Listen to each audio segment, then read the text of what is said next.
Well, this is the latest thing I picked up. I wanted to get something to take the old folks cruising around in. So since this is going to be hauling senior citizens around, I wanted the most frills I could find on as old a car as possible. So this is a 1956 Lincoln Premier.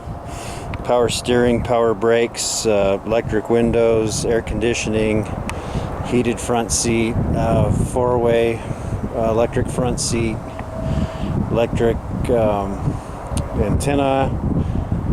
It has all these electric features, but yet it still has vacuum wipers. I didn't figure that out. It's got 37,000 original miles. It's original paint, original interior, engine, everything. I'm just gonna do enough work on it to make it reliable. So electric fuel pump, a throttle body fuel injection system. I already put the HEI distributor in it.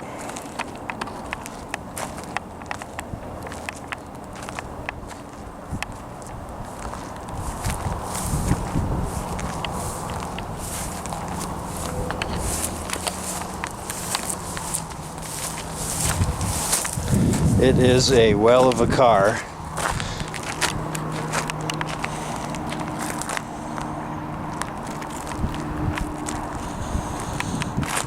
So I even joined the Land Yacht Club on Facebook.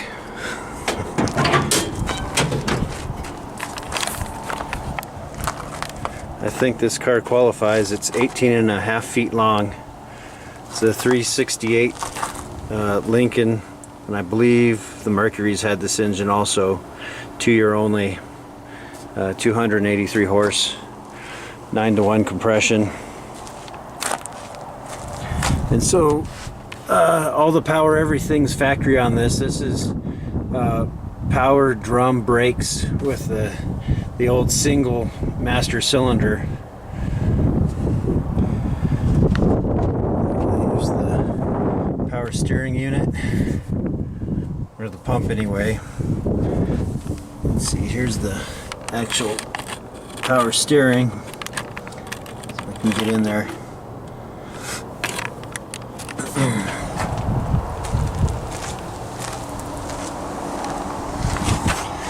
Air conditioning compressor.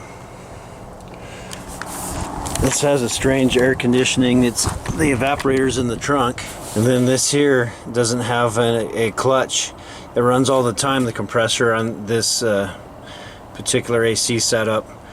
So it has a strange diverter valve. So when you're not using the AC, there's actually a valve underneath the sheet metal here that just runs the Freon in a loop. So whether you're using the AC or not, you're still wasting probably 20 horse.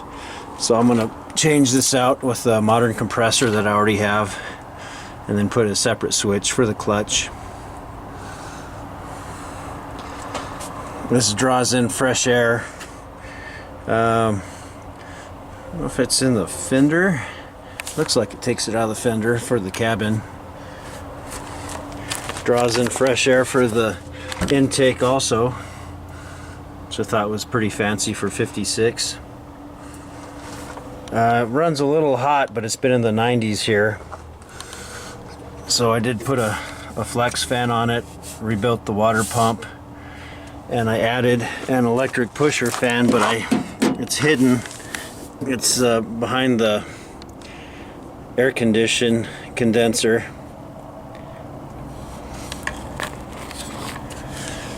I tried to, any modification I'm doing to this car, I'm trying to keep it real low key and for drivability only, but some things, you know, you can't really hide, like the HEI coil.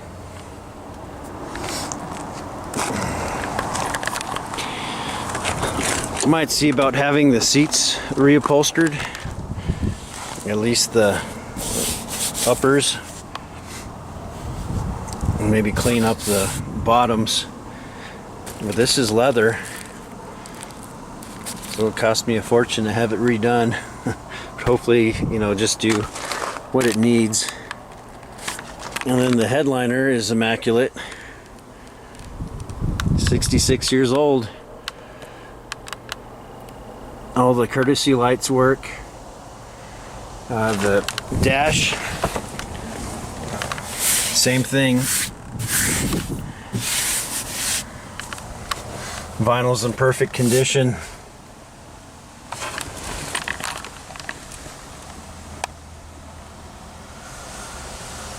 So there's a little wear here and there, like on the steering wheel,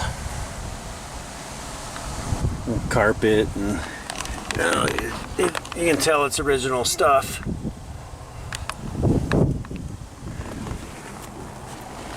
Yeah. So it had less than 37,000 when I bought it, but I've obviously been driving it around. And then the heater setup, it has your regular heater like you would on any of the other old cars here. And then there's an additional control. The one on the left is for the seat. So there's a separate heater core and ducting that's under the floor. You have to put the car on the lift to see it. And then there's vents that open up underneath the bench seat. So that was the... So I've never heard of heated seats this early on.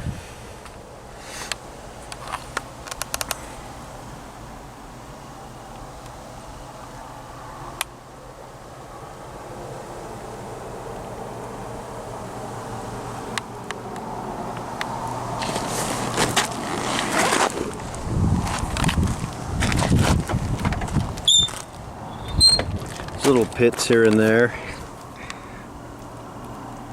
Little things. So the car's, you know, good enough for daily driver condition. Don't have to worry about devaluing a show car. I'll do just what it needs to make it safe.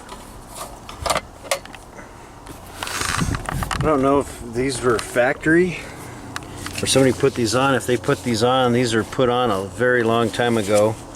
They're missing pieces, so I bought some new belts from Retro Belt. I want to have seat belts in this car for the old folks, just lap belts. And this is the air conditioning ducts.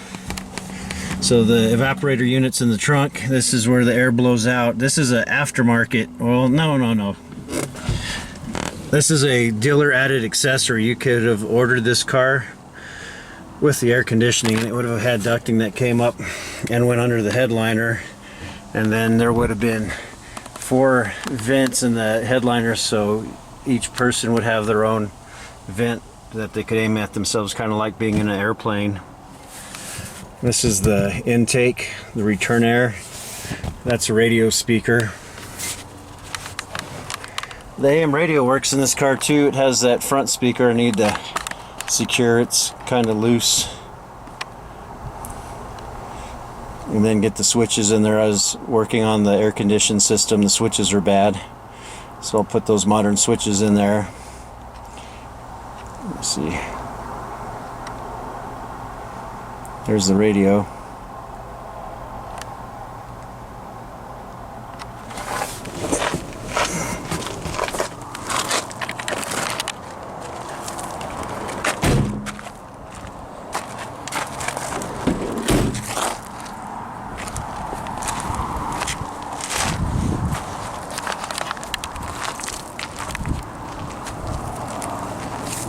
It's hard to get the car in frame.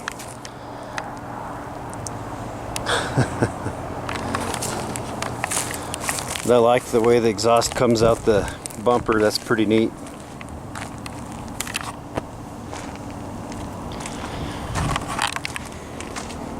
It still has the Holley teapot carburetor on it, but I'll go ahead and fire it up.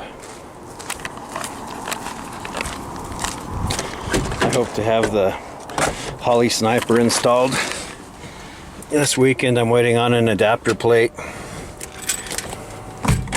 And the car only starts in neutral. That's from the factory that way.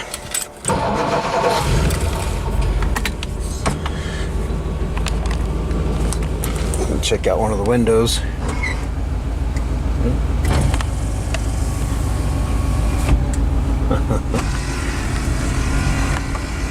Pretty fancy for 56. Horn works.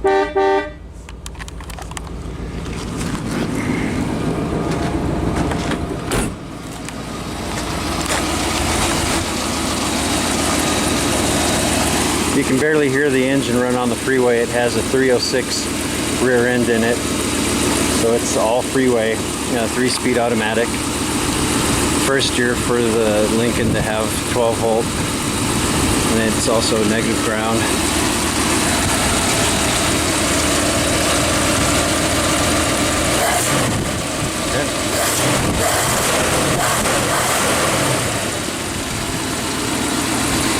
So it has the kind of engine I would expect to be in a luxury car.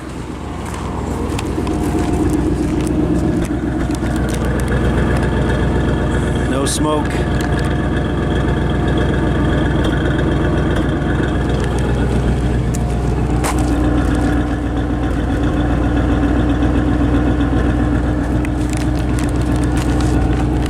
And that's how you fix a dent in the bumper. So anyway, there it is.